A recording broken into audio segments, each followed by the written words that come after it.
نے کوئی بلغم ہوتی ہے، بوڑھے پیپر تو بہت ہی بلغم آتی ہے.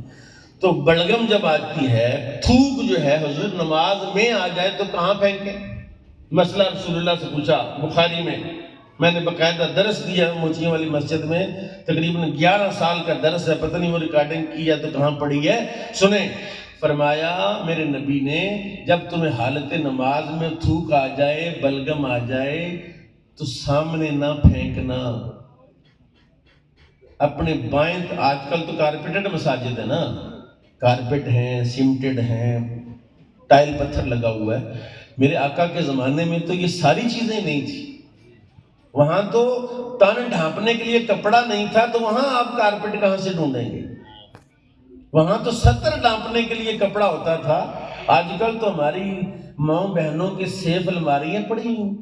ایک ویاہ جڑے سوٹ نہ دیکھ لینا دوسرا دن حرام ہے یہ پا کے جاؤں گی. انتریا تو ویاہ کرتا تمہیں پتا سی تو سوٹ نہیں لیا کے دیتا. فلانی تے فلانی دیکھو مہندی تے سوٹ وکھرا سی تے برات تے وکھرا سی تے ولیمے تے وکھرا تے تنوں پیڑ پہندی ہے.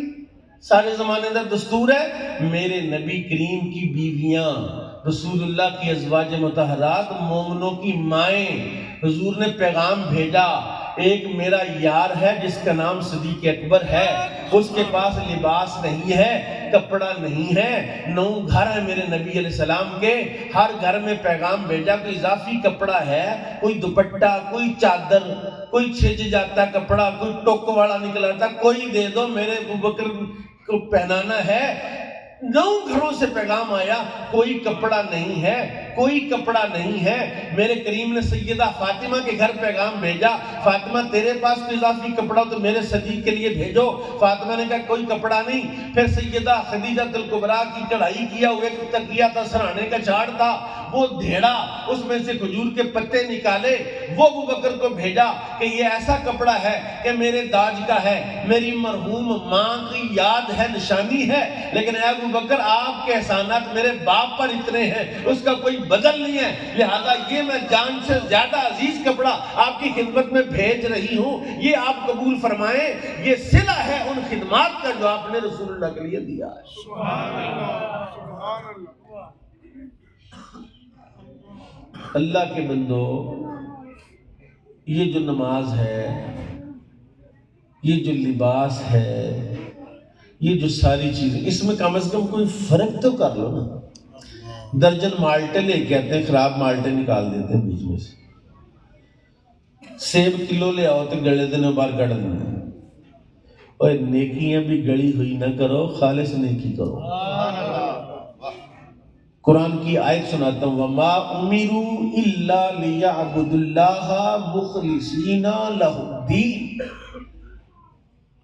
میں آیت پڑھ رہا ہوں اور آیت کا ترجمہ بھی آتا ہے، سمجھا رہا ہوں. فرمایا یہ جو تم نمازیں پڑھتے ہو، تم نیکیاں کرتے ہو، فرمایا نہیں. وَمَا أُمِرُوا إِلَّا لِيَعْبُدُوا اللَّهَ مُخْلِصِينَ لَهُ الدِّينَ. حافظ ارشد صاحب فرمایا حکم دیا گیا، اب سٹیج پر آ جائیں، وَمَا أُمِرُوا إِلَّا لِيَعْبُدُوا اللَّهَ مُخْلِصِينَ. یہ تو ردی نمازیں ہیں، ردی نیکی ہیں، یہ تو اللہ نے پڑھنے کا حکم نہیں دیا. اللہ کہتا ہے میں نے صرف خالص نیکی کا حکم دیا ہے، نہ خالص نیکی کا حکم نہیں. تھوڑیاں ہون لیکن ہون اصلی نیکی بھلا کیسی ہوتی ہے یہ بھی ذرا سن لیں. آپ کے نا تقریر کیا تو بتائی نہیں، نسخہ نہیں بتایا، یہ بتا دیا کہ فلانا منجون کھاؤ تو منجون بنانے کا طریقہ بتا دیں. سنو خالص نیکی کیسی ہوتی ہے. خالص نیکی خود سے کی نہیں جا سکتی، جب تک استاد رہبر نہ ملے خالص نیکی نہیں ہوتی. استاد اور رہبر کے بغیر خالص نیکی نہیں ہوتی. میں اللہ کی عزت کی قسم کھا کر کہہ دوں تو یہ بات غلط نہیں. یہ جو تم نیکیاں کرتے ہو، میں کہہ اپنے علماء ذرا چپ رہیں، ذرا میں بتا ہی دوں ان کو کہ خالص نماز کون سی ہوتی ہے. علماء خاموش رہیں، باقی ساتھی بتائیں نماز کے کتنے فرض ہیں. جواب ہے آپ کے پاس؟ لے نہیں رہے آپ، میں آپ کا جواب نقل کر دوں. فجر کی 2 فرض ہوتے ہیں، ظہر کے 4 فرض ہوتے ہیں، عصر کے 4 فرض ہوتے ہیں، مغرب کے 3 فرض ہوتے ہیں، عشاء کے 4 فرض ہوتے ہیں. اور یہ جاہلوں کا جواب ہے. جو نماز کی حقیقت کو تھوڑا بہت سمجھتا ہے وہ جانتا ہے کہ نماز فرض ہو، واجب ہو، نفل ہو، سنت ہو، ہر نماز کے 7 فرض ہوتے ہیں، ہر نماز میں 14 واجبات ہوتے ہیں۔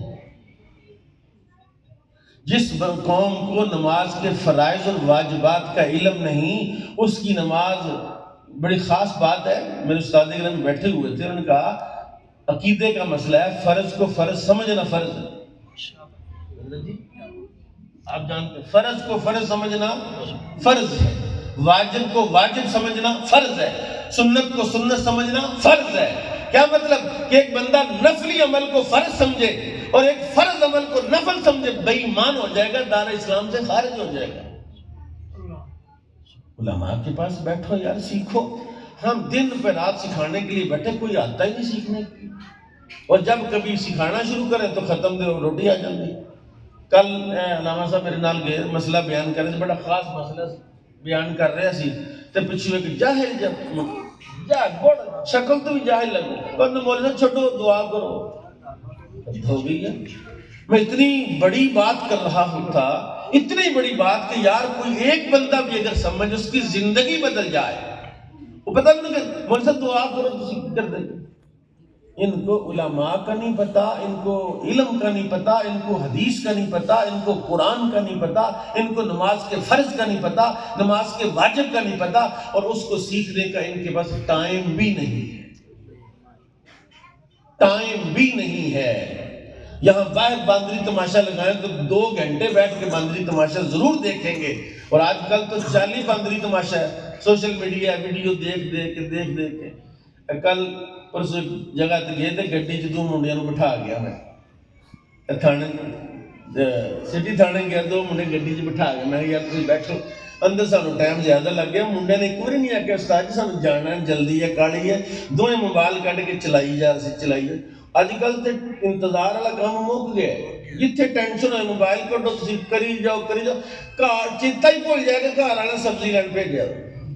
ایسا کوئی باندری تماشا آ گیا ہے، وہ جو انڈرائیڈ موبائل میں بھی استعمال کرتے ہیں، نہیں کہ میں کوئی بڑا کوئی اوپر سے آیا ہوں، لیکن اللہ کے بندو کچھ خیال کرو، جو دین ہے دین کو دین رہنے دو۔